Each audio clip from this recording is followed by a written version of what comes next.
Hey all my Scruffins, and welcome to, I think I've done one other video because I'm shooting these out of order, but by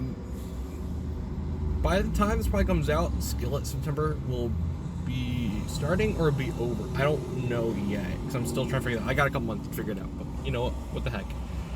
But I'm going to be talking about Eden, a Skillet graphic novel. There's a sequel coming, and I'm kind of doing it just for the sequel. I might be putting these out before Skillet September, because I think that's when the second book comes out, is in July or beginning of August. I don't recall. But yeah, I remember being excited for this book. It came out last year, I think. But it starts out with a barcode. I'm not gonna show. I'll blur it out because I've already used it. But this is written by John Cooper, Random Shock, drawn by Chris Hunt, colored by Fred Stressing and Meg Casey, lettered by Justin Birch, and designed by Tyler Boss. I'm sorry. Get all this noise. But it's like he gives a thank you to John gives a thank you to Steve Nobelet. I think it was the guy who brought him to Christ, if I recall correctly. If I'm wrong, oh well. And then Chris Hunt, who drew this, gives a thanks because Chris Hunt's got decent art. I think he's really decent. But I gotta give a shout out to Tyler Boss, who got this weird like grid layout. It looks like a journal. It's really nice. But then he's got a opening where he talks about reading comic books as a kid. The only context you really have to have for this is a couple of music videos for Monster and I think Resistance, Back from the Dead, from Unleashed and Awake. Where it talks about like the arcs from on, they're a monster in society. Go check out those videos. But it starts out in Coltonville, which is a paradise. Like, it sets up like something happened before this. Maybe those music videos are in canon with this. And the world has kind of an apocalypse, and like there's little settlements like Coltonville. They're like mini paradises, but there aren't that many. Like a lot of the other settlements are kind of in the gutter. But it opens to John, who is just thinking on the porch, and talking about with his wife Corey about going on patrol, and that's mainly what he does to avoid sleeping because he's getting these dreams. And then it goes to that night where he's patrolling like the outside of the city, and he runs into a friend named Pete, or Petey. He calls him Petey. Also, there's some weird grammar issues. I don't know, because no one's a perfect writer, but like it says, Petey, you're back. If you could see that, it honestly feels like there should be exclamation point, like he's excited. I don't know what was going on, but also like sometimes there's like speech bubbles and they don't get a perfect circle, like they get cut off in the frame, which is fine, but then like it stops at the top. You see that? I don't know what's going on, but and I love some of the panel layouts in this. It's generally simple, like 6-layer, 7-layer grid. There's also like these wide panels to show area. It's really neat. And like talks about they catch up with friends, like maybe he's from another settlement or moved to another settlement. Yeah, and he's like they're just talking, and somehow he didn't hear the motorcycle coming up, or whatever. Talking about the dreams he's getting, that Corey and him are both getting these dreams, and it's why. And also, they have these purple eyes throughout the book, and that comes to play later. But they get a dream of just being surrounded in this like violet light, and there's a light or something they can akin to light, and they can it to, it's the light at the end of the road, it's something new. It's the hot chocolate at the end of the winter's day, sweet iced tea on summer's day. It's a father's embrace. Which I like that, where it's like, it's something to look forward to at the end. Where it's like, I'm not scared of the dream, I'm scared of waking up. I want the promise, but I'm scared of not seeing the promise when I'm awake. And it goes on, and they're just talking about it, and he's like, you sound crazy, dude. Like, I want to believe you, but it still sounds crazy. You shouldn't be spreading that around, like, you know. And then they get attacked by a giant rat, which they call rowdies. They look like a giant rat and like a rhino, and it's got like a couple tails. You know, and there's some sweet action scenes. Like this art, it really looks like in that Jughead book. Whoever drew that, the recent Jughead book, I don't know if it's still going, but it's got similar art to that. It does lack in certain places when it comes to action, and I know I talked about that in one of my other reviews for the Crimson Six. I had a similar issue. Both had great art, but like some of the action is a little off. But anyway, he tries shooting the thing, but he has no bullets, so he grabs like a chain and like kills it, showing that he's got some super strength, which is really neat. He goes to set off the alarm, even though it's just one, because he thinks there's more, and like he passes out from the noise, and like starts bleeding, which is weird. Like, how many times is he setting this thing off? Does it happen to him every time, or is it just affecting him? It doesn't look like it affects Corey, so it might just like be like affecting just him because he's in proximity, but Pete's also in proximity and it really doesn't affect him. I don't know. But he passes out and then he wakes up, and they're trying to do where like he's awake, but like his because like his ears are bleeding, so for him to hear, and it just odd. Like, I can't follow it. It's weird. You have to have this where you... Why am I filming next to the street? I have no clue. But anyway, you have to have it where the audience all pieces together. This book does have a couple pacing issues, but it's not bad. It could be fixed. In the second volume, maybe they fix it. But they meet with the mayor. Like, it's still like it's a city. Like, it's still got government and everything. He's talking with the mayor about what happened. He's like, John, we thank you for doing perimeter, but you shouldn't have set alarm. It was just one. We want to keep this town peaceful and not raise suspicions, because we're aware of what's going on outside, that a lot's worse, and we're trying to stay inside. Like what some people are doing, where they're stuck inside. You don't really want to deal with any of the politics or anything, but whatever. Because like you got to be more careful and think about the bigger picture. And they're talking about there's like this alarm has something to do with it, and there's something powering it.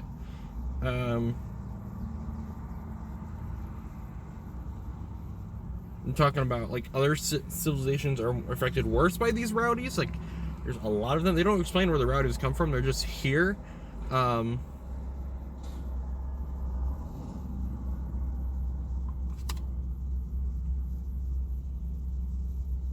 they're talking about like the rowdies came from like the Alkanite mines, and I guess Alkanite's like Aeonacite. I keep saying Aeonacite. Like it was this material, it was an energy source before this whatever went in the book went down. They got greedy, and just like them being greedy, they dug too far, and then the rowdies showed up, which I think is cool. It kind of shows human nature. And then like there's these missionaries that show up, but they claim they're missionaries. They show up and like, we're just passing through, and can we just like get some food and stop for the night before we go? Like we could keep walking, but like with the forest, with everything going on, and they let them in.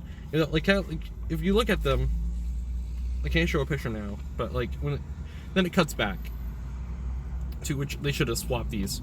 Whereas him and his family, or John and Corey and their family, and they're just talking, and then they get asked by the missionaries. Missionaries are just asking people for food. If it's regular city, don't they have food banks or, you know, whatever. But like they wear ponchos. It looks like, not like robes, more like ponchos. And they also have purple eyes.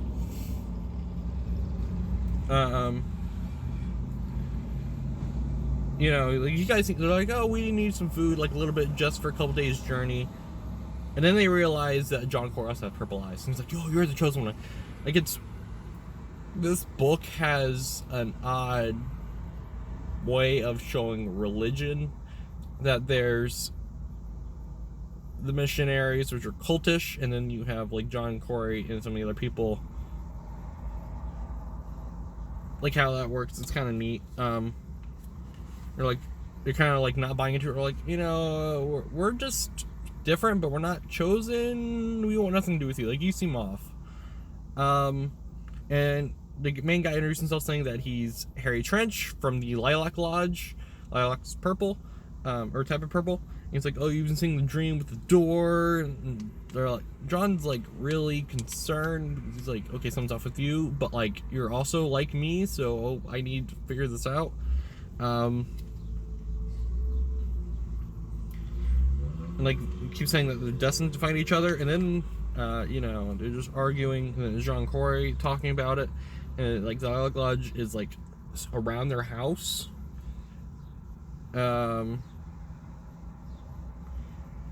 Like, and John goes out just to talk with them, and he meets Jin and Seth, the other two members of Skillet. They're also in this book. But theirs is different. Like, they're with the Lilac Lodge, but they don't fully buy into what they're doing. They just like followed along. It seems like. Jen is a cyborg, and she was affected by the rowdies. She was attacked by them some point before the book, and Seth must have gotten picked up along the way. Had similar beliefs, but he's not as cultish as everyone else. And Jen. And he's like talking with them because like they seem less off than the others do. And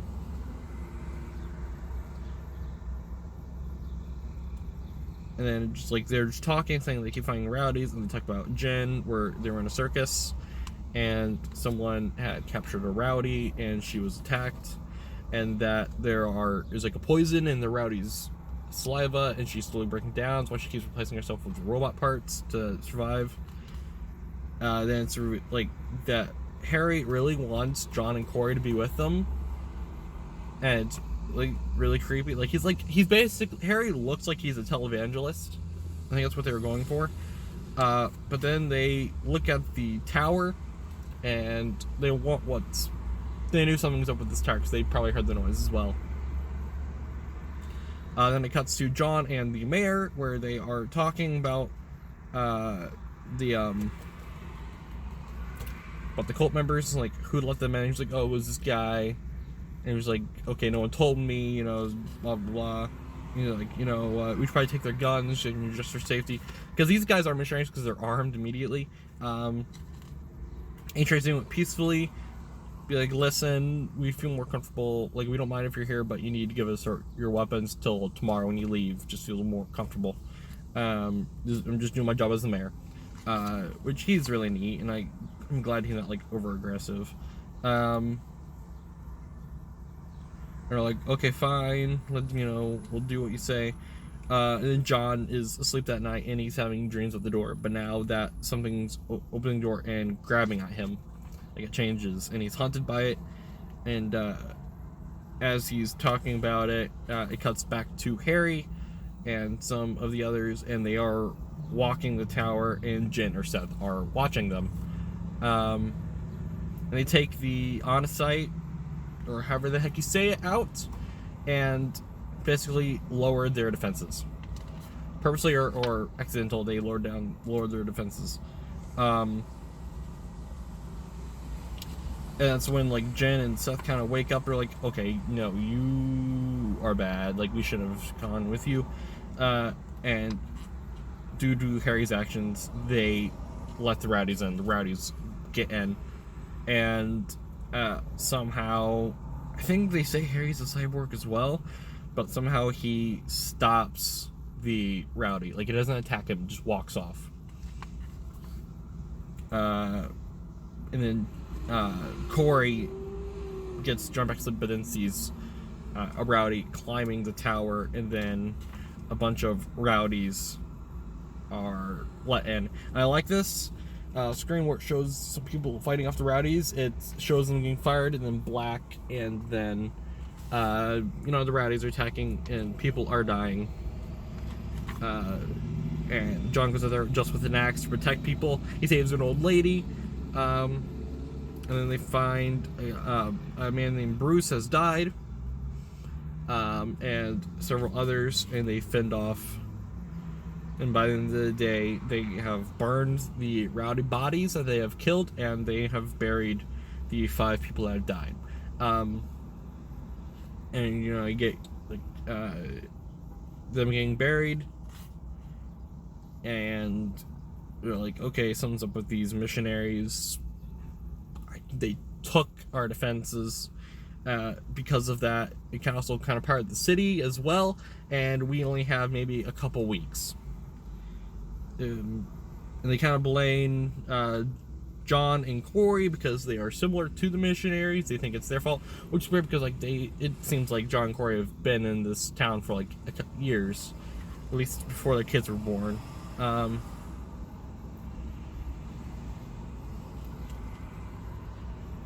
And for some reason it cuts outside them talking. I don't know what was going on about that. But they leave, but they're like, listen, we're going to get this back. I know you don't trust us. Can you please take care of our kids? And we're like, yes. So they go off. And it cuts to Jen. More of hers that she was attacked. Or maybe it was like, or no, it is Jen. Because I thought, no, Harry's not a cyborg. Okay. Yeah, like that. More of Jen like getting her robot replacements, and they runs to this bigger city that they're hiding in. It's like this Blade Runner city. Looks really neat, really gritty. And like they run into John, who's been hunting after like the group. And they're in according to them, they are in Memphis, Tennessee. John beats up some punks, and he's like, some of the guys were like, listen, we know where you're from, like, you don't know how bad it is, like, we've been really affected. This war, I have a daughter who's coughing up ash. She's slowly dying, coughing up ash from a war that she wasn't part of. You've been living in a hole. Screw you. And it kind of like sets John off, where he's like, oh crap, and I like that. It's,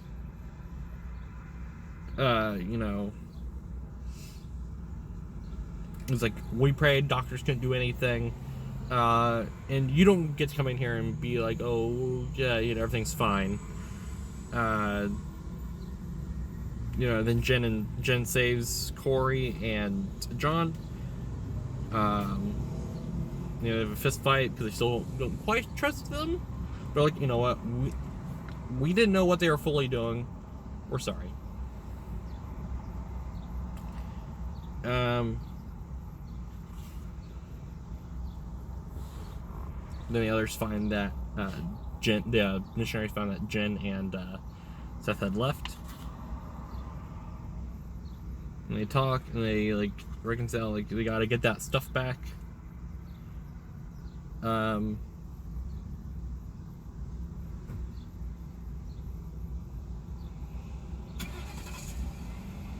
And that, they decided to break into the Lilac Lodge. Looks like they took over a church or something. And then, Jen goes in and is kind of captured by Harry. Why the heck did I decide to film here? I have no idea. but they are using the Onisite, or however the heck you say it, and have disabled Jen, and are going to use her as a weapon. That they have found a door, that the door is a physical place, and it's in this basement. And that they are using lasers to try to cut the door down, or to break down the...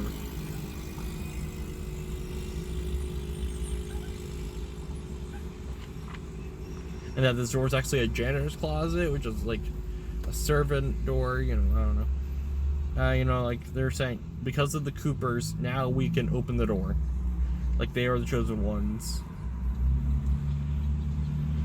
You know, like you're the bait. And then there's like...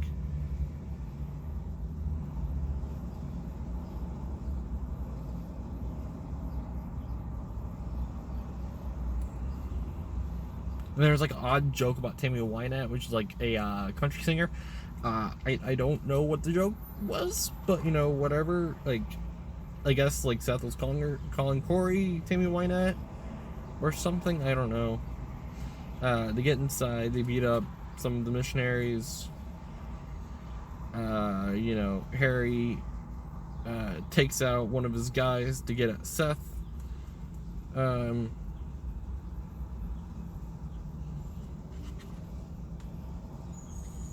then, like, they go to the door.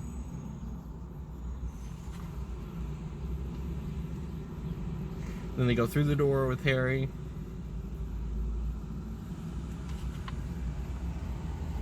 And then, like, Seth and fends Jen off and, like, stops the guys with the laser, cutting them in half. And then, like, John kills Harry by, like, throwing an axe at its face.